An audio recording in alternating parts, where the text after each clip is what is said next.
as bandeiras, criando São Paulo novo. O heróico a luta feito, firma sua transição, tendo nas mãos o direito e a pátria no coração. Marchemos cheios de glória, conosco marcha a vitória. Marchemos cheios de glória, conosco marcha a vitória. Animo surto grandioso e a nossa alma recupera, a ânsia deixa de raposo e a firmeza de Anhanguera, rumando a novas conquistas, fiel ao destino da raça. Ei-lo abriar as paulistas, pois é São Paulo que passa. Marchemos cheios de glória, conosco marcha a vitória.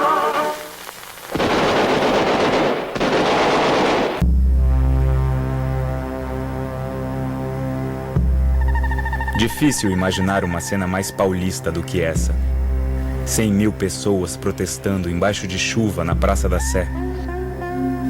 E toda vez que São Paulo se reúne nessa praça, a história do país pode mudar. Eleições diretas quando?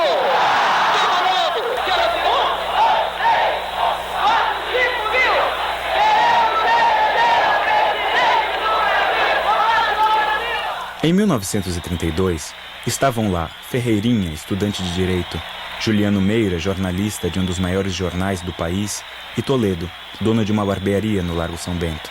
Nenhum dos três imaginava que o protesto dos paulistas naquele 25 de janeiro de 32 acabaria levando o país a uma guerra sangrenta. Envolvendo mais de 200.000 homens, inclusive eles, armados de fuzis, metralhadoras e granadas. Uma guerra que empregaria artilharia pesada, combates aéreos, bombardeios de grandes cidades e até batalhas navais. Brasileiro contra brasileiro num confronto violentíssimo. E hoje, quase ninguém sabe que tudo isso aconteceu.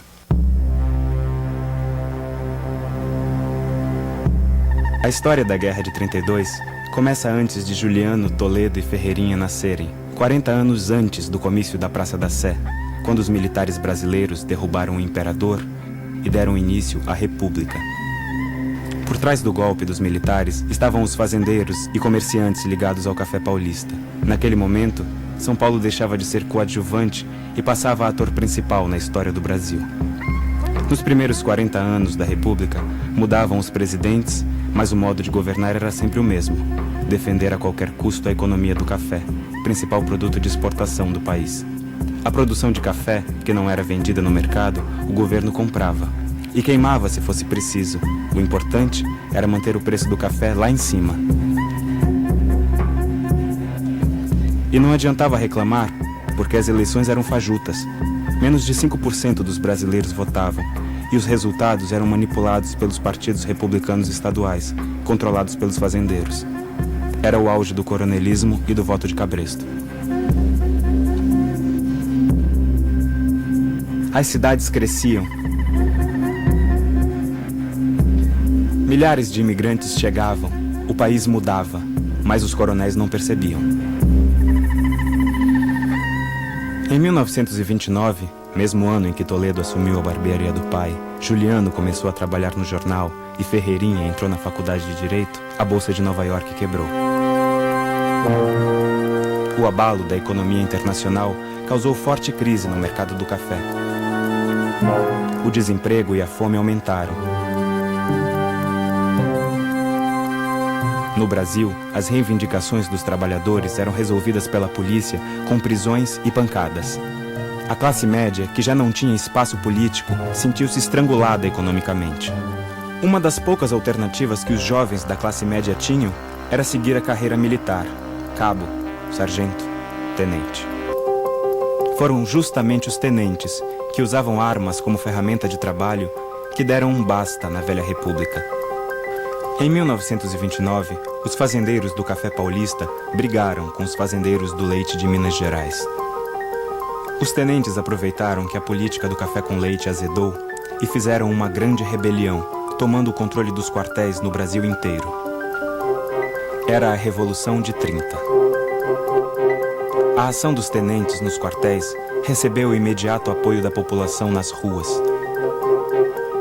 O presidente Washington Luiz foi derrubado e mandado para o exílio. A República Velha morria, de morte matada, aos 41 anos de idade.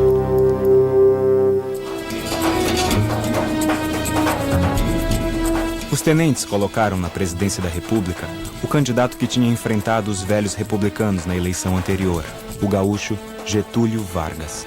Junto com ele, todos os grupos que apoiaram a Revolução sentiram-se perto do poder. De sindicalistas comunistas a fazendeiros e empresários liberais. Nesse verdadeiro saco de gatos que estava por trás da Revolução de 30, todo mundo queria saber uma coisa: quem, de fato, iria ficar com o poder.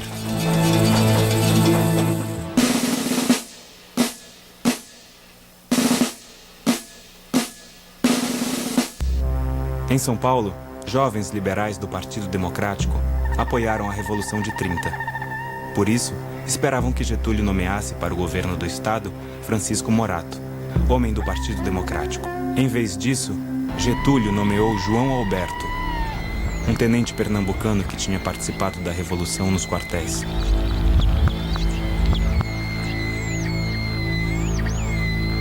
A decisão irritou os liberais paulistas.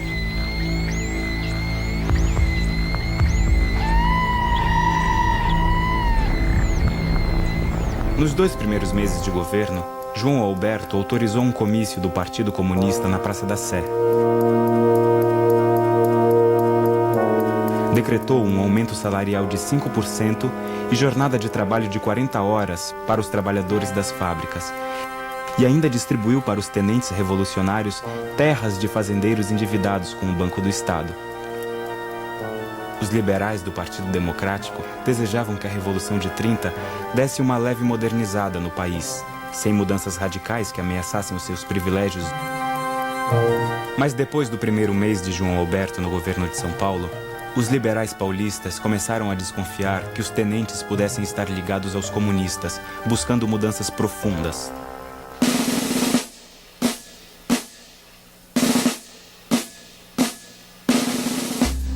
Não eram só as elites que estavam descontentes com o tenente interventor de São Paulo. Os pequenos comerciantes e funcionários públicos paulistas também se irritaram quando João Alberto começou a distribuir os cargos públicos do governo paulista entre os seus colegas militares que chegavam de outros estados.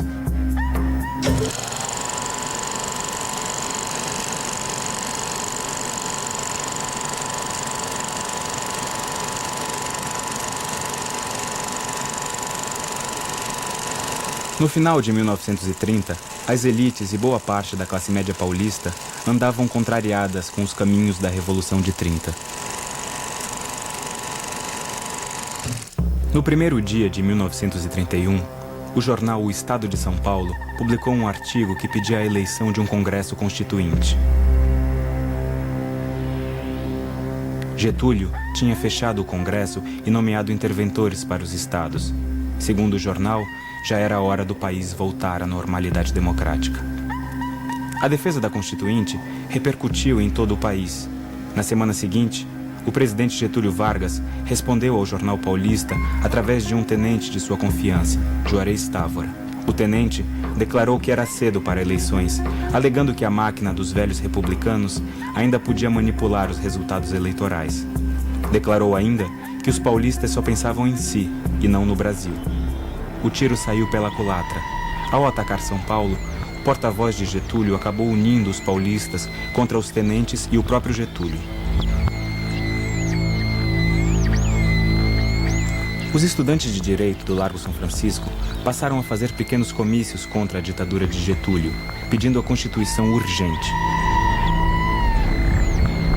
Inflamaram a população a tal ponto que o tenente interventor de São Paulo, João Alberto, resolveu passar a repressão policial. Entre os dias 3 e 4 de abril de 1931, 18 pessoas ligadas ao Partido Democrático foram presas. O jornal A Gazeta, que fazia oposição aos tenentes, foi invadido e destruído por ordem de João Alberto. Como precaução, João Alberto ainda ordenou a retirada das armas do exército no estado de São Paulo, deixando os quartéis paulistas com o mínimo poder de fogo possível. O tenente João Alberto conhecia muito bem o perigo das rebeliões nos quartéis.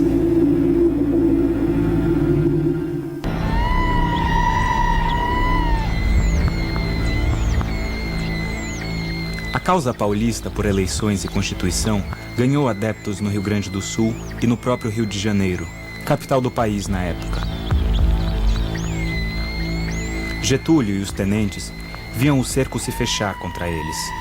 Para evitar que a casa caísse e acalmar os ânimos dos paulistas, Getúlio resolveu tirar João Alberto de São Paulo e nomeá-lo chefe de polícia no Rio.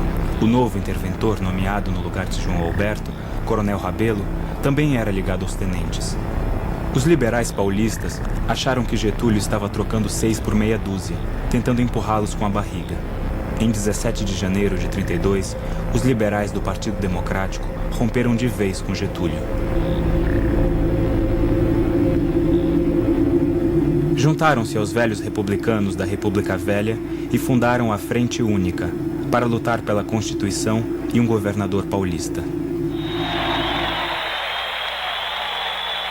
No dia 25 de janeiro, foi organizado um grande comício na Praça da Sé, contra os tenentes e a ditadura de Getúlio Vargas, a favor da Constituição.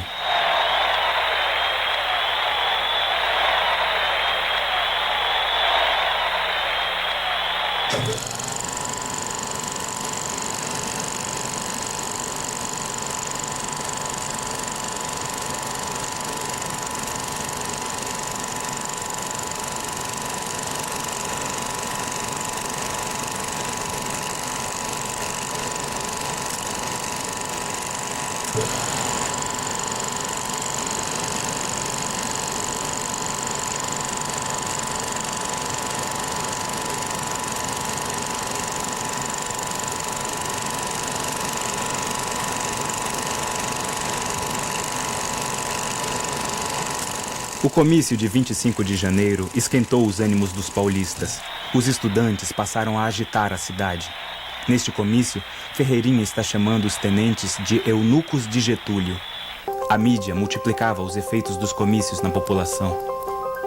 Para cutucar o orgulho dos paulistas, a imagem dos bandeirantes como heróis da terra foi estampada por toda a parte. Getúlio e os tenentes temiam que a fúria paulista contaminasse o país. No dia 25 de fevereiro, à meia-noite, caminhões com tropas do governo federal pararam na Praça Tiradentes, no Rio de Janeiro. Desceram 12 oficiais e 80 soldados. Entraram no jornal Diário Carioca, que defendia a Constituição e atacava os tenentes. Quebraram tudo. 5 redatores e 6 tipógrafos ficaram feridos. A mesma coisa tinha acontecido poucos dias antes em Belém.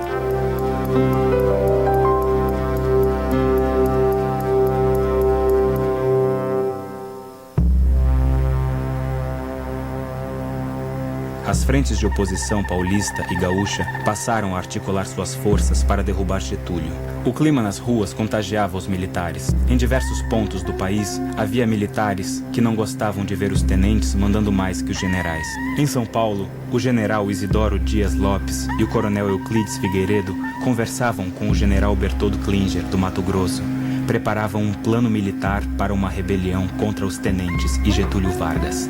O general Klinger deveria começar um movimento revolucionário, trazendo para São Paulo 5.000 soldados bem armados que se juntariam no Vale do Paraíba a 10.000 soldados paulistas rebelados. O governador gaúcho, general Flores da Cunha, dizia que mandaria tropas gaúchas em apoio. O governador de Minas também mandava recados que enviaria tropas para apoiar a revolta contra Getúlio. A data prevista para o levante era o dia 14 de julho, data da Revolução Francesa. Mas as coisas não aconteceram bem assim.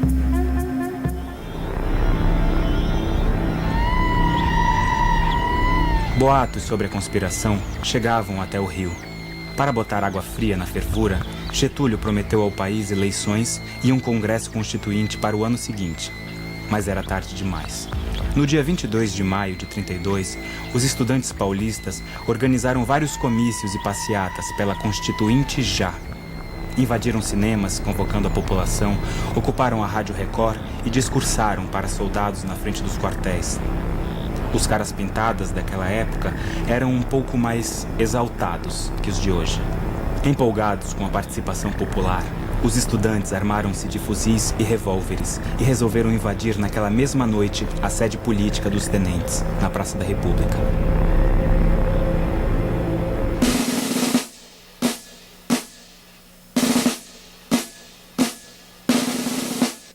Dentro da sede política tenentista, os partidários dos tenentes tinham revólveres e uma submetralhadora. Os estudantes atacaram. Disparavam da Praça da República de peito aberto. Eram alvos fáceis para os tenentistas trancados no quarto andar. O tiroteio foi longo. Era muita gente, nós éramos muitos. Quisemos abrir a porta do prédio e não conseguimos. Apareceram as escadas. O primeiro a subir foi o Martins. Subiu por uma das escadas e também não demorou a cair, com o peito picotado por uma rajada. A batalha terminou às 4 da manhã do dia 23 de maio, com os corpos de 4 estudantes estendidos no chão da praça, mortos. Um deles tinha apenas 14 anos.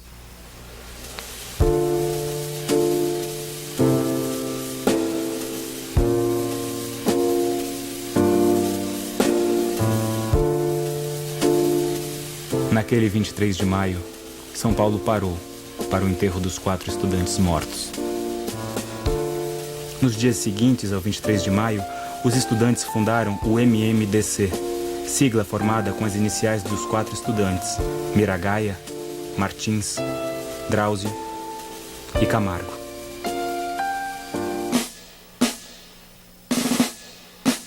A missão do MMDC era conclamar a população à guerra e organizar a revolução.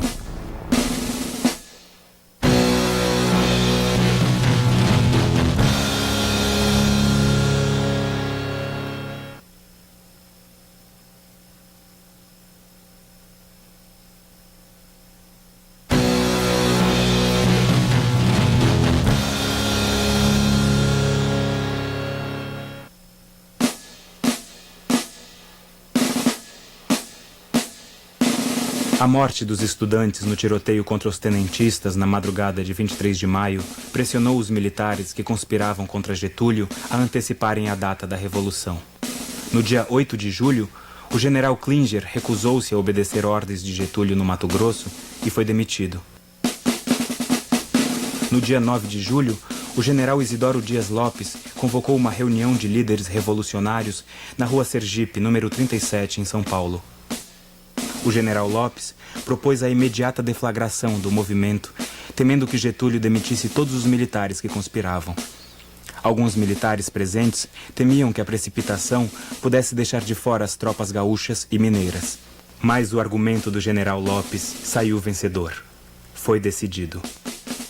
Na noite daquele 9 de julho, seria aceso o estopim de uma nova revolução.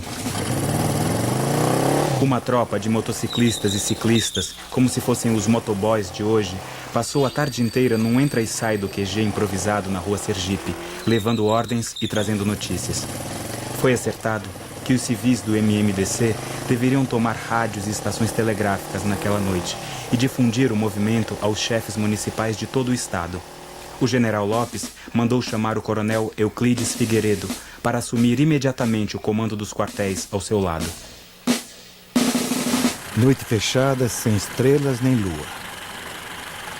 Rumamos para São Paulo, não sem preocupações quanto à polícia do governo federal.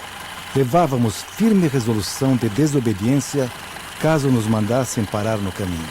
Apesar da noite fria, abrimos a janela do carro para facilitar qualquer reação. Os revólveres vinham em boa posição para serem manejados. Às 11h40 da noite, o coronel Euclides Figueiredo entrou no comando da região militar de São Paulo. De dentro do comando, o coronel Euclides Figueiredo passou a noite telegrafando aos comandantes dos quartéis paulistas. comunicava o início da Revolução de 32. Na madrugada de 10 de julho de 1932, São Paulo já estava sob o comando dos revolucionários. A adesão foi total. O coronel Euclides Figueiredo e o general Lopes comandavam a revolta no exército. A Força Pública de São Paulo, que era a polícia da época, também aderiu à rebelião de 9 de julho.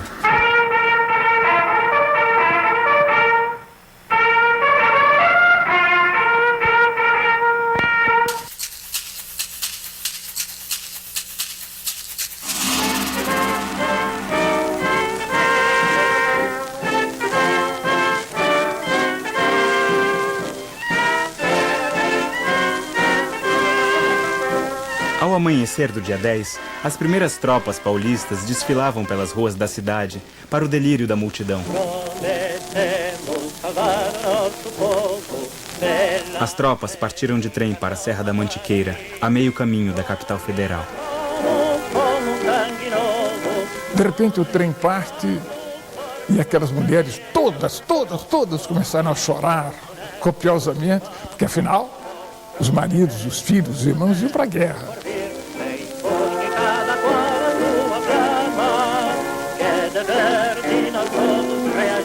Os jornais anunciavam a guerra e conclamavam os jovens paulistas a se alistarem e seguirem para o fronte.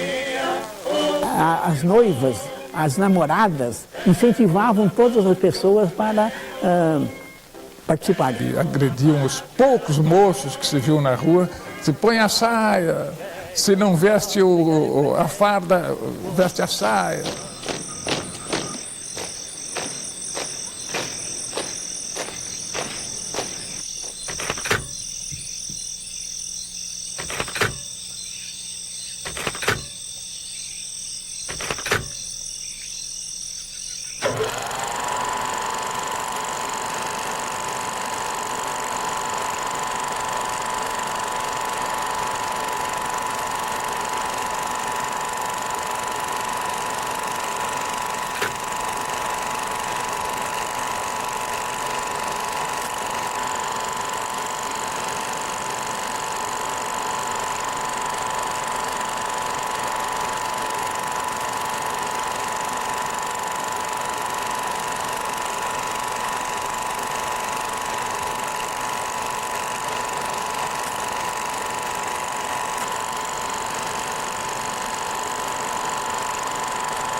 Assim que o ex-interventor de São Paulo, tenente João Alberto, agora chefe de polícia no Rio, soube do levante paulista, mandou prender todos os homens ligados à causa paulista no Rio de Janeiro.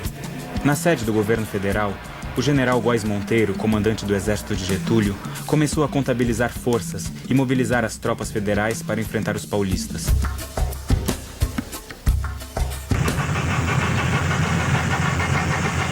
As tropas paulistas que saíram de trem sob o comando do coronel Euclides Figueiredo estacionaram na Serra da Mantiqueira e ocuparam o túnel da Estrada de Ferro Central do Brasil, ponto estratégico para o deslocamento de tropas entre Rio e São Paulo.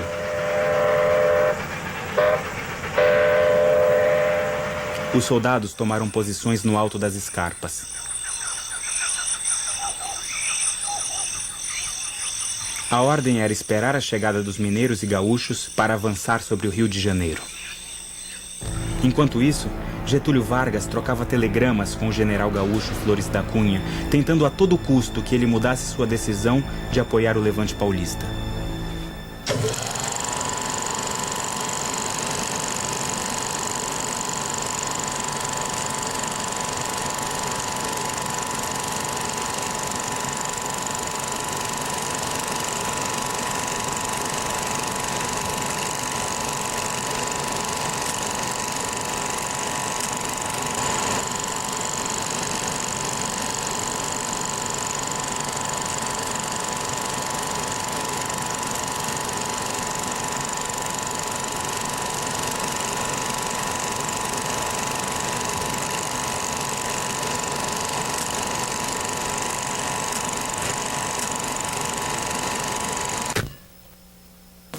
Louco passo, soldado, não vê que esta terra foi ele quem fez. Depois de ocupar a região do túnel, o Comando Militar Paulista passou a enviar batalhões de voluntários e soldados da Força Pública para o sul do estado. Os homens partiam alegres. Achavam que estavam indo confraternizar-se com tropas aliadas que chegavam do sul.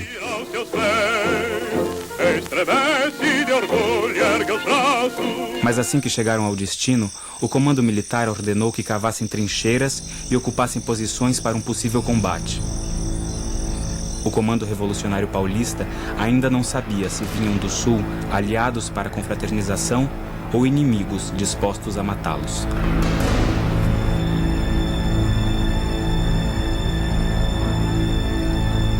Em 12 de julho, o general Klinger finalmente chegou do Mato Grosso.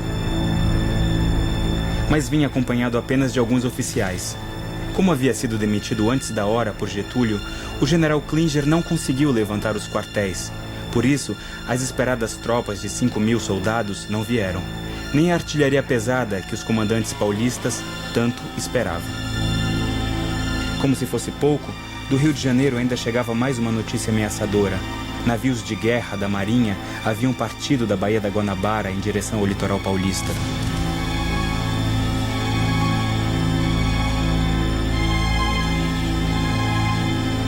Além dos navios de guerra, o comandante do exército getulista, Góes Monteiro, enviou uma primeira tropa em direção a São Paulo, pela estrada de rodagem, já que os paulistas tinham ocupado a passagem ferroviária do túnel. Na altura de São José do Barreiro, toparam de frente com a infantaria da Força Pública Paulista.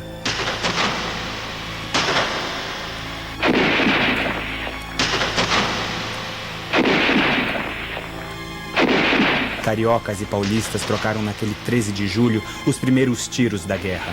A tropa, enviada por Góes Monteiro, não conseguiu avançar pela rodovia e recuou. A guerra seria mais longa que os dois lados imaginavam.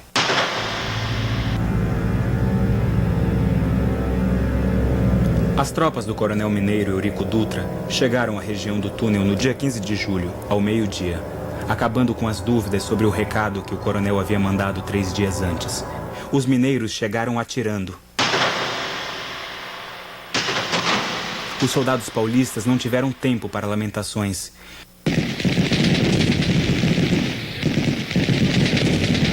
Metralhadoras e fuzis pipocaram de ambos os lados durante 4 dias seguidos.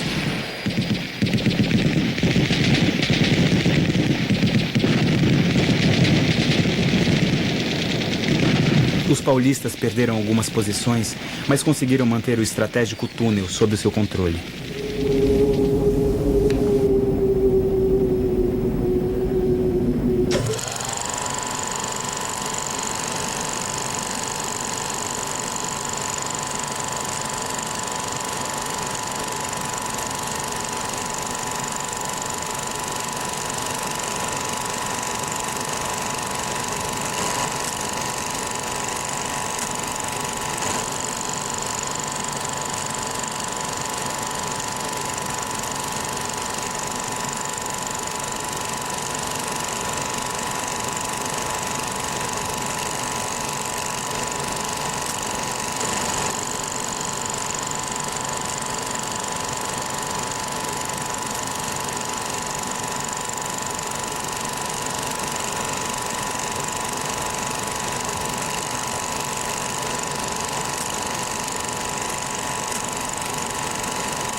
No dia 15 de julho, o delegado de Guaratinguetá, acompanhado de 15 civis armados, descobriu a presença de fuzileiros navais da Marinha de Getúlio na região de Cunha. Os fuzileiros haviam desembarcado em Paraty e subido a serra. No mesmo dia, os dois grupos entraram em combate. Ambos os lados receberam reforços e posicionaram metralhadoras para um longo conflito.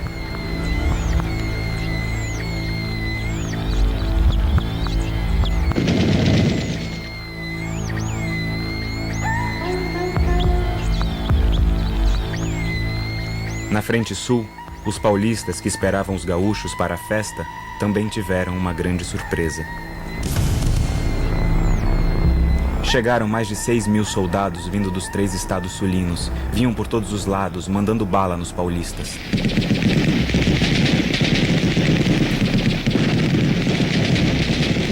A cavalaria gaúcha era a mais temível força militar terrestre do Brasil. Nos últimos 200 anos, tinham lutado contra os índios guaranis, contra os espanhóis, participado da Guerra do Paraguai, Guerra dos Farrapos, Revolta Federalista, Revolta dos Tenentes e Revolução de 30. Era hábito, nas guerras gaúchas, degolar os prisioneiros vencidos. Em Itararé, diante da chegada das tropas sulinas, os paulistas dividiram-se entre os que fugiram e os que se renderam. Em Buri, os paulistas não se renderam. Iniciaram uma trágica e longa resistência. Acordamos ouvindo uma forte fuzilaria. Ficamos indecisos, sem saber o que fazer. Apareceu no horizonte uma longa fila de inimigos serpeando pelas curvas da estrada. Começa então a fuzilaria. Sobre nossas cabeças estendia-se uma abóbada de sibilos de balas. Folhas e ramos eram arrancados das árvores atrás de nós pelos tiros. Atirei-me ao chão, esfalfado e acabrunhado. Estava com fome e uma sede terrível, com o cantil vazio.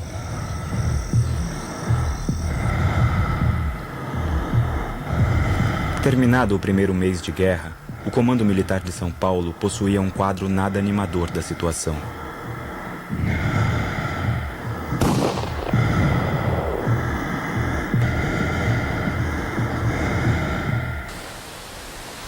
Os cruzadores da Marinha que haviam deixado a Baía da Guanabara posicionaram-se em Santos, impedindo a entrada e saída de mercadorias e armas no estado de São Paulo. A Força Pública Paulista, polícia da época, havia mandado 12.000 soldados armados para as trincheiras. O exército contava com mais 3.600 soldados, com pouco armamento porque o tenente João Alberto havia esvaziado os quartéis. 45.000 voluntários civis se alistaram, com muito ânimo, mas nenhuma noção de combate. E o pior, havia apenas 25.000 fuzis no estado. A decisão do comando foi de que os voluntários deveriam revezar os fuzis e economizar as balas, porque havia munições para cada soldado dar apenas 5 tiros por dia. Os paulistas contavam ainda com 6 aviões no campo de Marte. Do outro lado, as tropas federais de Getúlio, com a adesão dos exércitos gaúcho e mineiro e a chegada de diversos batalhões do Nordeste, contavam com mais de 200.000 combatentes regulares. Farta munição, artilharia pesada, navios de guerra e mais de 50 aviões.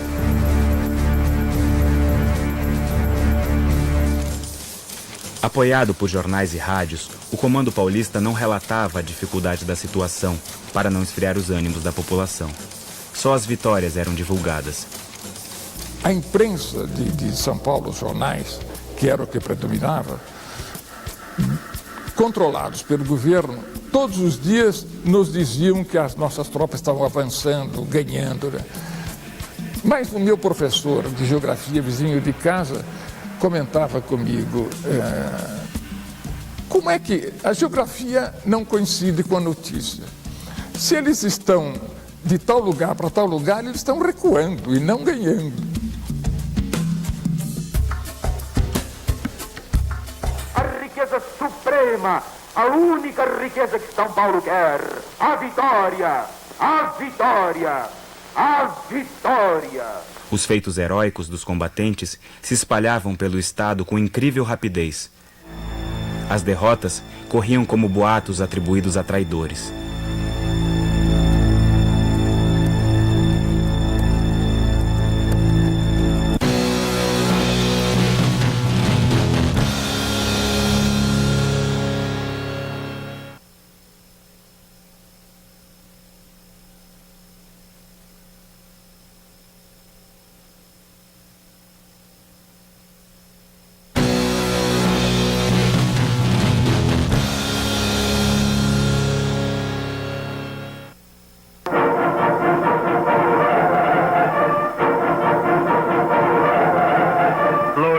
lágrimas, adeuses, sorrisos de orgulhos molhados de emoção, de sentimento, de coragem.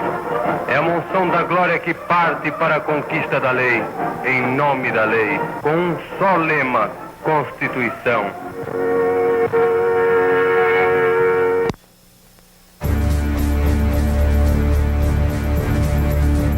Jornais e rádios paulistas punham lenha na fogueira da guerra, acusando Getúlio de ser um ditador e usando a imagem dos bandeirantes para despertar o heroísmo nos combatentes. Do lado getulista, o país era informado que São Paulo lutava pelo retorno de seus antigos privilégios. Outra versão divulgada pelas rádios getulistas era que São Paulo estava dominada pelos italianos que queriam se separar do Brasil.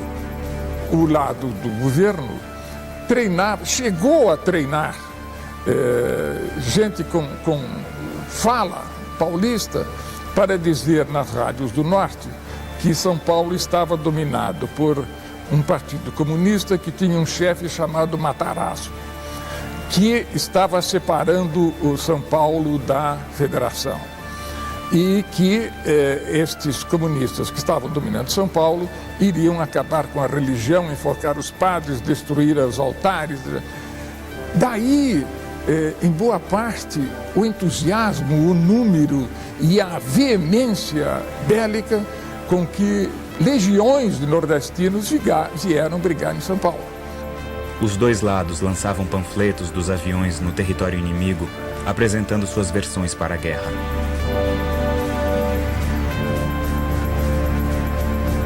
Quem pusesse a cabeça fora da trincheira tomava bala de metralhador, porque era uma chuva contínua de metralha.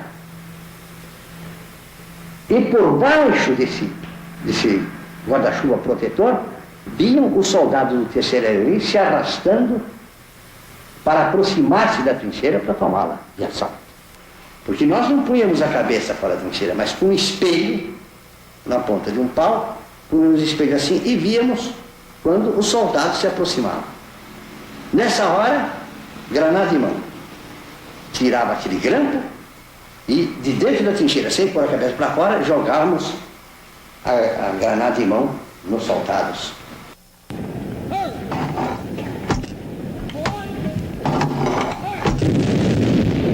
Apesar do esforço dos combatentes paulistas e da população, em vez de avançar, as tropas paulistas apenas se defendiam. Geralmente, tiro de cair. É da retaguarda para cair. Não. Disfarçaram os canhões e foram pôr em localização exata para dar tiro direto nas nossas trincheiras. As tropas paulistas terminaram o mês de agosto entrincheiradas em 6 frentes diferentes, sob o fogo cerrado de metralhadoras e bombardeio intenso de aviões e canhões federais.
No dia 3 de setembro, hidroaviões do governo federal bombardearam o Forte Itaipu, em Santos, sede do quartel-general dos revolucionários. Poucos dias depois, os mesmos hidroaviões bombardearam a central elétrica de Cubatão, tentando cortar o fornecimento de eletricidade da capital.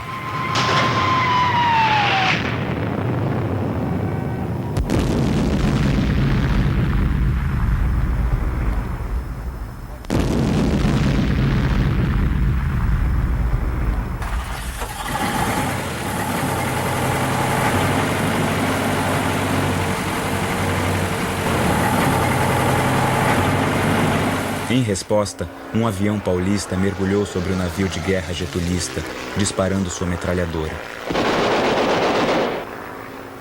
O avião foi abatido pelo fogo antiaéreo do navio. Morreram no mar o metralhador Mário Bittencourt e o piloto José Gomes.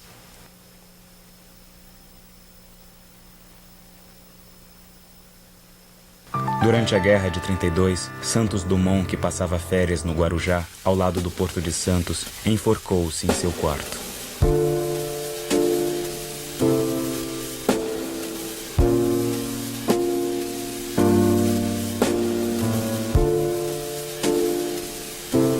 O inventor do avião havia declarado várias vezes que não suportava ver sua invenção utilizada para que irmãos se matassem.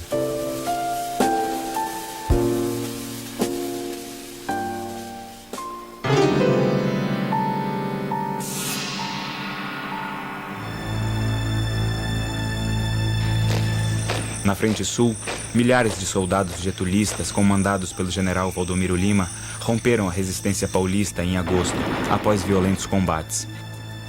E em setembro, já avançavam em direção a Botucatu.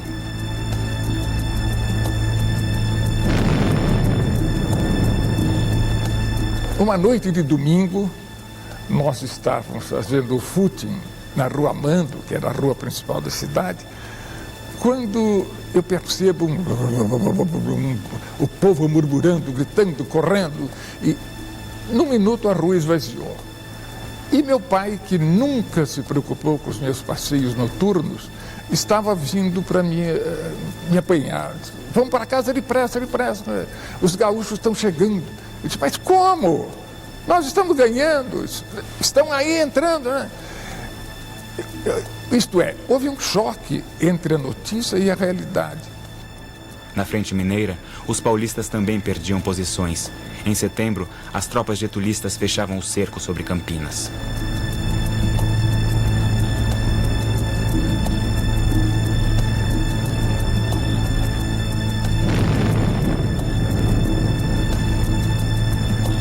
Os vermelhinhos, como eram chamados os aviões getulistas, começaram a sobrevoar e despejar bombas de mais de 40 quilos sobre Campinas.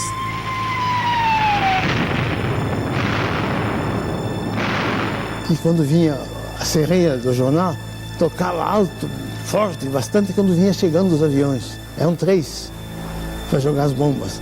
E a gente se escondia embaixo da mesa. E muitos dos nossos atiradores de Campinas, da linha de tiro, etc., que não estavam na fronta, pegavam fuzis que levavam para casa e atiravam nos aviões. O pátio de manobras, de onde partiam trens para o Vale do Paraíba, e o Largo da Estação foram os primeiros alvos. Uma residência foi atingida.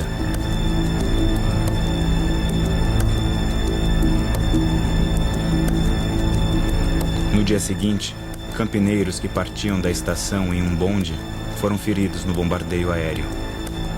O menino Aldo Chiorato morreu. Estava na estação, onde caiu uma bomba e matou um menino de 8 anos. Filho do tintureiro que morava na Avenida Campos Sales. Meio Campinas acompanhou inteiro do menino. Foi uma coisa muito triste. Essas informações chegavam à capital paulista, causando um princípio de pânico na população, que já estava apavorada desde que os vermelhinhos getulistas começaram a sobrevoar a cidade e lançar bombas no aeroporto do Campo de Marte.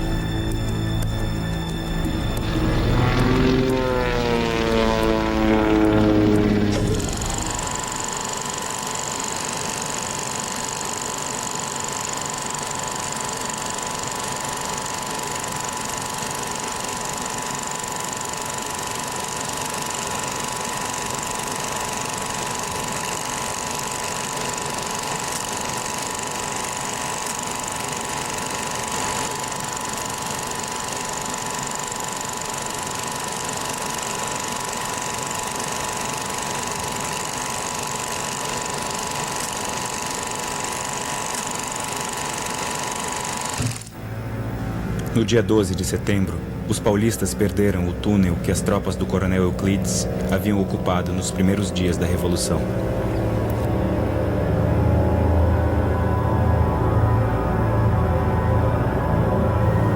Foi uma perda dramática, em que os soldados paulistas eram metralhados enquanto recuavam. Nos dias seguintes, tropas getulistas tomaram Cruzeiro, obrigando os paulistas a abandonar as posições que mantinham em Cunha e recuar até a Aparecida do Norte. Os confrontos na frente do Vale do Paraíba causaram centenas de mortes durante os 3 meses de combate.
No dia 24 de setembro, 2 aviões paulistas ainda atacaram as posições das tropas getulistas recém-conquistadas em Cruzeiro.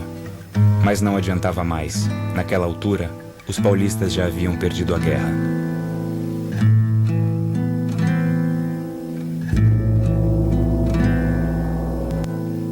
Rompidas todas as frentes, Campinas e Santos bombardeadas, o comando revolucionário e a população temiam o bombardeio e o ataque à cidade de São Paulo. A 1h da madrugada do dia 29 de setembro, o general Klinger passava um telegrama a Getúlio Vargas. Doutor Getúlio Vargas, com o ofício de não causar à nação mais sacrifícios de vida nem danos materiais, o comando das forças constitucionalistas propõe imediata suspensão das hostilidades em todas as frentes, a fim de serem assentadas as medidas para o término da luta armada. General Berthold Klinger. Às 7h30 da manhã, chegava um telegrama com a resposta de Getúlio. General Klinger, acusando o recebimento vosso telegrama, respondo que para o fim nele proposto, deveis enviar emissário ao general Góes, para combinar com este as medidas necessárias ao encerramento das hostilidades. Getúlio Vargas. Os emissários de Klinger foram até Cruzeiro, onde o general Góes Monteiro havia postado seu comando. Góes Monteiro não aceitou o acordo proposto em que os 2 lados deveriam baixar armas. Exigia a rendição dos paulistas. O coronel Euclides Figueiredo, que havia recuado com suas tropas e estava entrincheirado perto de Aparecida, preferia lutar. Lideranças políticas em São Paulo também recusavam a rendição e defendiam a luta até o fim. Mas no dia 2 de outubro, o comandante da Força Pública Paulista, coronel Herculano de Carvalho, mandou seus 12.000 homens baixar armas e acatar a derrota. Sem eles, o coronel Euclides Figueiredo não podia mais resistir, mas ainda assim não aceitava a rendição. Enquanto nas trincheiras os paulistas se entregavam ou simplesmente retornavam para suas casas, o coronel Euclides decidiu partir para o Mato Grosso, onde os constitucionalistas ainda lutavam. Seguiu em um trem com 55 vagões, carregados com metralhadoras, canhões e tropas dispostas a continuar a luta. Atrás dos 55 vagões ia o trem blindado. Na madrugada de 3 de outubro, o coronel Euclides recebeu informações que o coronel Herculano de Carvalho havia entrado em entendimento com Góes Monteiro. As tropas da própria Força Pública Paulista tomavam posições para impedir sua passagem de trem por Jacareí. Euclides e seus homens abandonaram o trem no caminho e se dispersaram. A guerra acabava.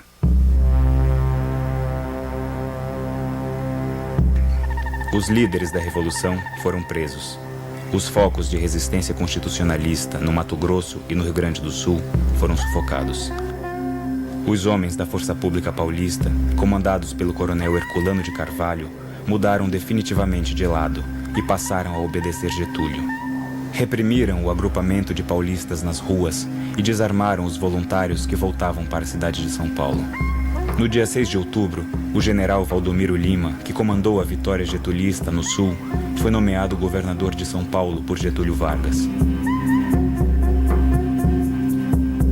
Nos primeiros dias de novembro, o tenente João Alberto em pessoa embarcou os líderes civis e militares da Revolução Constitucionalista em um navio-presídio. Os líderes da Revolução de 32 foram mandados para o exílio em Lisboa.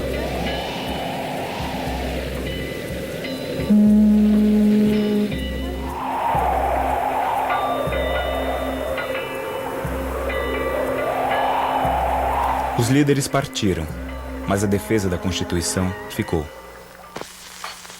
A luta por eleições e a promulgação de uma Constituinte tinha espalhado raízes em todo o país.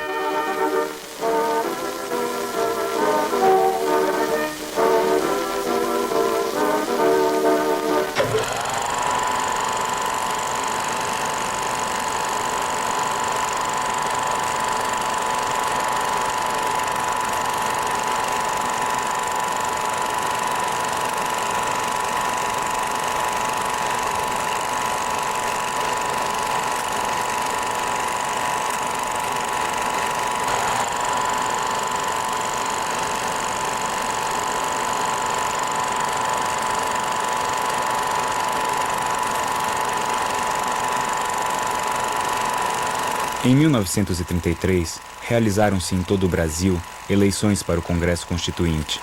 Em 34, a nova Constituição foi aprovada. Em 37, Getúlio fechou novamente o Congresso e instituiu uma ditadura que durou 8 anos.